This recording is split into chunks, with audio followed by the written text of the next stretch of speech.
김민석 국무총리 후보자 임명 동의안이 국회 본회의를 통과했습니다. 표결은 야당 의원들의 불참 속에 여당 의원들만 참석한 가운데 이루어졌습니다. 김민석 후보자는 폭정 세력이 만든 경제 위기를 극복하겠다고 소감을 밝혔는데요. 국회로 가보겠습니다. 박현우 기자. 네, 김민석 총리 후보자에 대한 인준안이 오후 열린 본회의에서 가결됐습니다.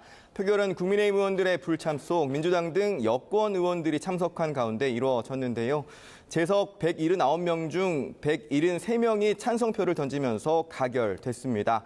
국민의힘은 곧바로 규탄 시위를 열어 불법 의혹 무능 총리 김민석은 사퇴하라, 의회 폭고 자행하는 민주당은 각성하라 등 구호를 외치며 반발했습니다.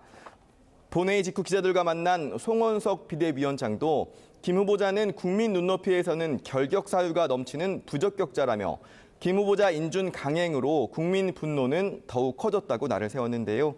반면 민주당은 국민의힘이야말로 지금의 국가적인 위기를 초래한 세력 아니느냐며 그런 걸 아는 정치 집단이라면 표결에 참여하는 게 정상적인 태도였다고 화살을 국민의힘으로 돌렸습니다. 인준안 통과 직후 기자들과 만난 김 후보자는 국민의 뜻을 하늘같이 받들고 여야 의원들의 지혜를 국정에 접목시키겠다며 폭정 세력이 만든 경제 위기 극복이 제1과제라는 입장을 밝히기도 했습니다. 오늘 본회의에선 임명동의안 표결에 이어 상법 개정안에 대한 표결도 이루어졌습니다. 국민의힘은 앞서 상법 개정안 처리에는 합의했던 만큼 이후 본회의장의 입장에 표결에 참여했는데요. 반대표를 던진 야당 의원들도 있었지만 다수의 야당 의원들이 찬성표를 던지면서 이른바 3% 룰 등이 포함되어 있는 상법 개정안은 총 220표로 본회의장 문턱을 넘었습니다.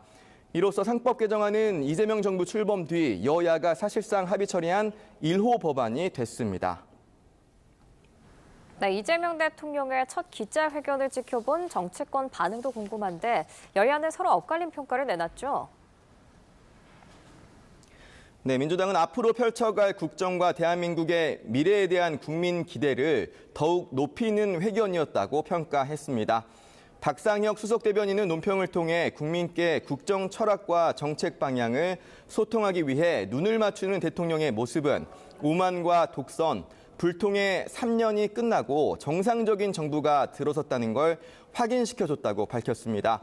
반면 국민의힘은 제대로 된 현실 진단도 구체적인 해법 제시도 없는 낯뜨거운 자화자찬이자 자기 합리화와 궤변이 난무한 거짓말 잔치라고 깎아내렸습니다. 송원석 비대위원장도 공식적으로 역대 대통령 취임 뒤 가장 빠른 첫 회견이었다고는 하지만 역대 대통령 중 가장 빠른 자화자찬이었을 뿐이었다고 쏘아붙였습니다. 지금까지 국회에서 전해드렸습니다.